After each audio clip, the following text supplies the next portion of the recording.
माननीय मुलायम सिंह यादव जी ने जेल में रहते हुए हमको टिकट दिया और मैं विधायक बना। तो जिस नेता का, जिस पार्टी का हमारे ऊपर इतना बड़ा एहसान है, जब वो कहेंगे भाग जाओ सिंह तुम्हारी कोई जरूरत नहीं है, तो हो तब हम अपने आके घर बैठ जाएंगे, तब भी मैं किसी दूसरी पार्टी में नहीं।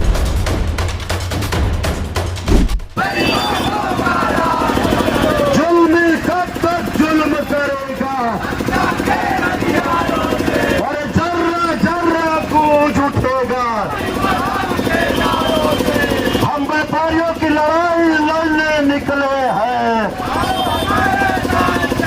हम गरीबों की लड़ाई लड़ने निकले हैं, हम बेरोजगारों की लड़ाई लड़ने निकले हैं। उनका आरोप है कि शासन पूरा, अयोध्या शासन पूरा मिलकर जीता है चुनाव। ऐसा पहले से दिख रहा था।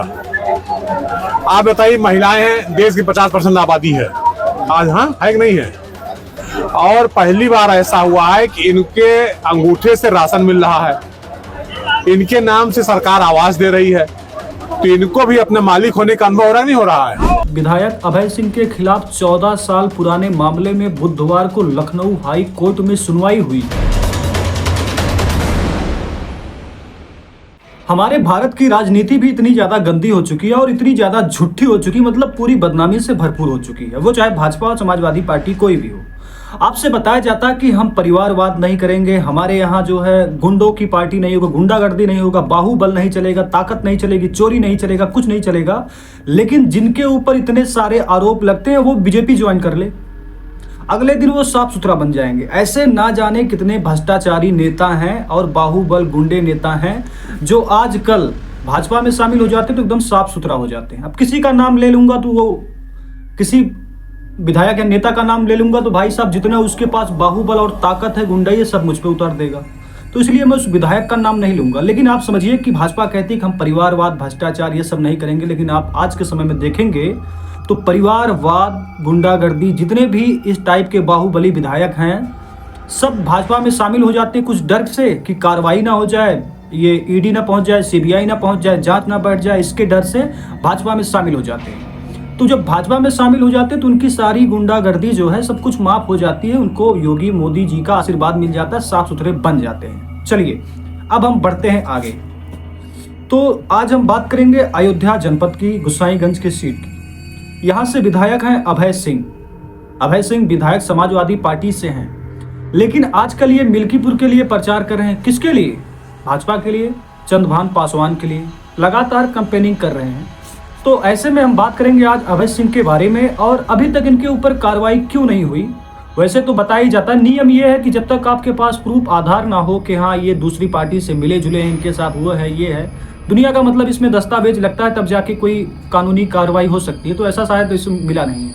लेकिन मुझे जो लगता है कि अखिलेश यादव ने अभी तक इनके ऊपर, या जो भी बागी विधायक हैं, और कई सारे बागी विधायक हैं अभी और हम बताएंगे कितने बागी विधायक हैं। तो सबसे पहले हम जान लेते हैं सपा के बागी विधायक अभय सिंह के खिलाफ 14 साल पुराने मामले में बुधवार को लखनऊ हाई कोर्ट में सुनवाई हुई। पीड़ित पक्ष की बहस पूरी हो गई, लेकिन समय की कमी के कारण अभियुक्त पक्ष की बहस अधूरी रह गई। न्यायमूर्ति राजन राय की एकल पीठ ने इस मामले में गुरुवार 13 फरवरी को फिर से सुनवाई का समय दिया है। अब बताइए, जिनके ऊपर आरोप मामला, जिनके ऊपर कोर्ट तक मामला चला, वो कैसा नेता है आप समझ सकते हैं। मैं कुछ बताऊं नहीं बता सकता। तो यह मामला 2010 का है, जब अयोध्या के महाराजगंज थाने में विकास सिंह ने अभय सिंह और उनके साथियों पर जानलेवा हमले करने का आरोप लगाया था। मामला बाद अंबेडकर नगर कोर्ट में हस्तांतरित कर दिया गया। निचली अदालत का फैसला है 2023 में अंबेडकर नगर एमएलए कोर्ट ने सुनवाई के बाद अभय सिंह समेत सभी आरोपियों को बरी कर दिया। इसके बाद विकास सिंह ने इस फैसले को हाई कोर्ट में चुनौती दी। दमदार हैं विकास सिंह जी, कम से कम लड़ तो रहे हैं। चुनौती दी। मामला हाई कोर्ट के लखनऊ बेंच में पहुंचा है, जहां 20 दिसंबर 2024 को दो अलग अलग फैसले सामने आए। जस्टिस यूआर मसूदी ने अभय सिंह समेत 5 आरोपियों को 3 साल की सजा सुनाई, जुर्माना लगाया। वहीं जस्टिस अजय कुमार श्रीवास्तव ने उन्हें बरी कर दिया। इन विरोधाभासी फैसलों के कारण यह मामला न्यायिक उलझन में पड़ गया है। इसे चीफ जस्टिस अरुण भंसाली के बेंच को सौंपा गया है। अब हम देखिए पूरा मामला कैसे क्या हुआ, एक मारपीट का मामला है, आरोप लगा, ये सब तो ठीक है, लेकिन बागी विधायक की बात हो रही ना, तो चलिए हम बात करते हैं। अभय सिंह हैं कौन, कहाँ के रहने वाले हैं, कब इनका जन्म हुआ, किस घर में जन्म हुआ, पिता का नाम क्या है, पूरी हिस्ट्री आप जानिए। अभय सिंह कौन है? अभय सिंह का जन्म अयोध्या के रहने वाले भगवान बख्श के सिंह के घर पर हुआ। उन्होंने 1994 में लखनऊ विश्वविद्यालय स्नातक की पढ़ाई पूरी की। अभय सिंह ने सक्रिय राजनीति की शुरुआत समाजवादी पार्टी से की थी। 2012 में विधानसभा की शुरुआत समाजवादी पार्टी से की थी। विधायकी का चुनाव अभय सिंह ने 2012 में लड़ा। इस चुनाव में अभय सिंह ने बसपा के कैंडिडेट इंद्र प्रताप तिवारी को हराकर जीत दर्ज की थी। बसपा का कैंडिडेट गोसाईगंज में जीता था। 2017 में वही अभय सिंह जी हार गए। 2022 के चुनाव में अभय सिंह ने तीसरी बार सपा के सिंबल पर चुनाव लड़ा और बीजेपी उम्मीदवार आरती तिवारी को हरा दिया। आरती तिवारी पूर्व विधायक इंद्र प्रताप तिवारी की पत्नी है। इंद्र प्रताप शायद कब्बू तिवारी की शायद। मौजूदा समय में अभय सिंह गोसाईगंज सीट से सपा के विधायक हैं, लेकिन बीजेपी से ज्यादा नजदीकी इनकी चल रही है। ये मैं नहीं कह रहा हूँ, ये दैनिक भास्कर रिपोर्ट कर रही, बाकी जनता जान रही है। मैंने खुद देखा है मिल्कीपुर में ये किसके लिए और क्या प्रचार कर रहे थे। आरोप ये क्या क्या आरोप लगाया है इन्होंने? आरोप लगाया है कि मिल्कीपुर विधानसभा सीट में उपचुनाव में समाजवादी पार्टी को बड़ा झटका लगेगा। पार्टी के गोसाईगंज से बागी विधायक अभय सिंह ने भाजपा के चंद्रभान पासवान के पक्ष में प्रचार करते हुए सपा पर परिवारवाद का आरोप लगाया।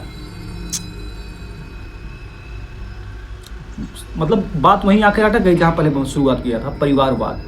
तो क्या लगता है कि आपको सिर्फ परिवारवाद भाजपा, कांग्रेस, आप आदमी जितनी भी पार्टियां इन्हीं में है, बीजेपी में नहीं? बहुत हैं, बहुत हैं। अगली वीडियो में मैं सामने लेकर आऊंगा कौन है परिवारवाद के भाजपा के नेता, विधायक जो भी हैं। इस उपचुनाव को भाजपा और सपा दोनों प्रतिष्ठा का सवाल। वैसे चुनाव तो जीत चुके हैं, लेकिन अभय सिंह ने अपने क्षेत्र में रिश्तेदारों को भाजपा के पक्ष में वोट देने को अपील करते हुए कहा कि मिल्कीपुर सीट पर भाजपा की जीत सुनिश्चित है। उन्होंने प्रचार के दौरान कहा था जीत तो पक्की है भैया, एकदम पक्की है, जीत तो हो ही जाएगी जब सपा के लोग भी प्रचार करना लगेंगे, चाहे विधायक हो चाहे जो भी हो। खैर वो तो बता रहे कि रिश्तेदार को बताया गया, चलो ठीक है। उन्होंने केंद्र और प्रदेश के सरकार कल्याणकारी योजनाओं की सराहना करते हुए कहा कि क्षेत्र में जनता को काफी लाभ मिलेगा इससे। मतलब अखिलेश यादव ने जो काम किया, चाहे वो ये 100 नंबर गाड़ी हो गई, 108, 102 एम्बुलेंस, इससे फायदा नहीं जनता का, सोचने की बात है। खैर सबका अपना अपना है। सपा सांसद अवधेश प्रसाद पर हमला करते हुए अभय सिंह ने परिवारवाद का आरोप लगाते हुए लोकतंत्र की विकृत स्वरूप बताया। उन्होंने सवाल उठाया कि क्या एक ही परिवार का सब होना चाहिए, सांसद विधायक? बात सही है, लेकिन पहले गुरु जी को समझाना चाहिए, जो हमारे बहुत बड़े लीडर हैं, मोदी जी, जिन्होंने कहा था हम परिवारवाद नहीं करेंगे, फिर कई विधायक, सांसद, सब बात तो है। तो ये थे। अब इनके ऊपर कार्रवाई क्यों नहीं हो रही है, सबसे पहले हम जान लेते हैं थोड़ा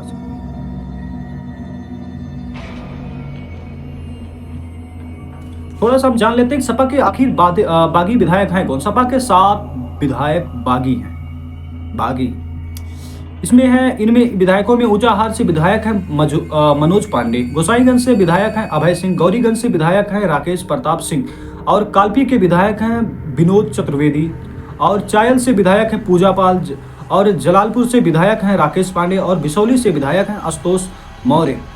इसके अलावा अमेठी से विधायक हैं महाराजी देवी। तो ये सारे विधायक हैं, इनके ऊपर कार्रवाई क्यों नहीं हो रही है? भैया नहीं करना चाहते होंगे। और अच्छा, इनके अंदर ये बदलाव आया कहाँ से? सबसे पहले आप देखिए कि ये जाके दर्शन करते हैं राम जी का, राम मंदिर में जाते हैं, दर्शन करते हैं, और दर्शन करते करते इनके आंखों में आंसू आ जाता है, ये रोने लगते हैं। फिर इसके बाद जो है वहाँ पर फोटो, कई सारी वीडियो फोटोज हैं इसमें, 2 मार्च की फ़ोटो है। तो ये तो थे वहाँ के। और इसके बाद अब हम आपके सामने एक वीडियो दिखाना चाहते हैं, तो आप देखिए वीडियो में अभय सिंह है। आपको शायद इस वीडियो में पहचान मिल गई होगी कि अभय सिंह है कौन। आप देखिए साइकिल की यात्रा चल रही, धुआंधार प्रचार चल रहा है। अगर इस वीडियो की हम बात करें तो ये वीडियो अभी सितंबर 2023 का है, यानी कि लगातार वो प्रचार कर रहे थे समाजवादी पार्टी के लिए। हो सकता है दर्शन करने के बाद उनका मतलब थोड़ा सा अंदर का भावना जागा हो, या फिर कैसे क्या हुआ, ये तो उनकी बात है, अपनी इच्छा है, कैसे कहाँ किस जगह पर जाएंगे। लेकिन मेरा जो मानना है कि समाजवादी पार्टी के लिए इस तरह से प्रचार कर रहे थे, फिर इसके बाद अब भाजपा के लिए प्रचार कर रहे हैं, तो भैया कुछ तो होगा, कुछ ना कुछ तो फायदे की बात होगी। अब हम दूसरी तरफ चलते हैं। तो अब एक वीडियो और आपके सामने हम थोड़ा सा दिखाना चाहते हैं कि इसमें ये क्या कहना चाहते हैं। आप समझ सकते हैं क्या है ये। अब मिल्कीपुर का विधायक होना अजीत प्रसाद या चंद्रभान? अवधेश प्रसाद ने कहा कि जनता का विधायक अजीत प्रसाद। हाँ, अब जनता ने जिसको ज्यादा वोट दिया वो विधायक हुआ। एक बड़ी चर्चा चल रही है, अभय सिंह किस विधानसभा से चुनाव लड़े, चर्चा ये पांचों विधानसभा में चल रही है अयोध्या की बात। अब ये चर्चा आप स्वयं कर रहे होंगे, हम तो यही गोसाईगंज में यही टहल घूम रहे हैं, यही लोगों की सेवा कर रहे हैं शुरुआत से, शुरू से ही। मिल्कीपुर में भी आपसे सवाल होता तो आप कह रहे हैं रिश्तेदारी में आए हुए थे। हाँ हाँ, हमारी 3 बुआ उनकी शादी, हमारे यहाँ बहनों की बेटियों की शादी सभी मिल्कीपुर में हुई है। अच्छा, राहुल सिंह राजनीतिक पारी की शुरुआत कर रहे हैं क्या? ऐसी तो हमारे राहुल जी कोई बात नहीं हुई। इन्होंने कहा कि हमारे यहाँ बहुत साल बाद एक बेटी का जन्म हुआ है, अब बेटी की जन्म होने के उपरांत हम कार्यक्रम करना चाहते हैं। हमने इनको बहुत बधाई दिया कि आप बहुत शानदार काम करने के लिए जा रहे हैं और एक मिसाल पेश करेंगे, और लोगों को भी इसी तरीके से महिलाओं को बढ़ाना चाहिए, मदद करनी चाहिए। बहुत से लोगों के मन में ऐसा भाव आ जाता है कि बेटी जन्म हो ले ली हमारे घर में, कैसे क्या होगा, लेकिन इससे लोगों के मन में खुशियां बढ़ेंगी।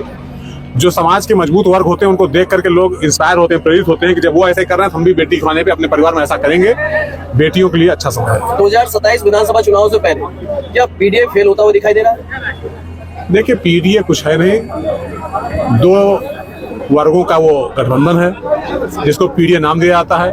पीडीए नाम एक धोखा है, उसमें दलित साथ कोई अत्याचार होता है तो कोई नहीं खड़ा होता है, कहार कोहार लोहार बढ़ई नाव से अत्याचार होता है नहीं खड़े होते हैं। अभी निषाद समाज के साथ देखिए, मोहित खान ने जो घटना घटाई, हाँ, उसमें कोई निषाद समाज की बेटी साथ खड़ा हुआ जो पीडीए नारा देते हैं। मिल्कीपुर में रेवतीगंज में जिस तरीके से पीडीए के साथ गलत होता है, उसके बाद अवधेश प्रसाद को वहाँ भी दौड़ाया जाता है, पहुँचते नहीं है। हाँ, तो कोई खड़ा हो रहा है, तो ये सिर्फ एक धोखा है और लोगों को गुमराह करने का तरीका है। बीजेपी की क्या 27 में भाजपा के संबंध चुनाव लड़ेगी आपके संग से? 27 चुनाव 2 साल बाद है, चुनाव गोसाईगंज से ही लड़ेंगे। पार्टी क्या रहेगी लोग जानना चाह रहे हैं। लोग जानना चाहते हैं। अभी तो देखा आपने पूरा जो बयान था इनका, अभय सिंह जी का ये बयान है, लेकिन आपको समझना चाहिए कि विधायक किस पार्टी से हैं और बातें किस पार्टी की हो रही, नेता कौन सा बता रहा है। लेकिन खैर, ये सबकी अपनी अपनी सोच है। अब देखना कि आगे आने वाले 2027 का जो चुनाव होगा ये किस पार्टी से और किस सीट से लड़ेंगे चुनाव।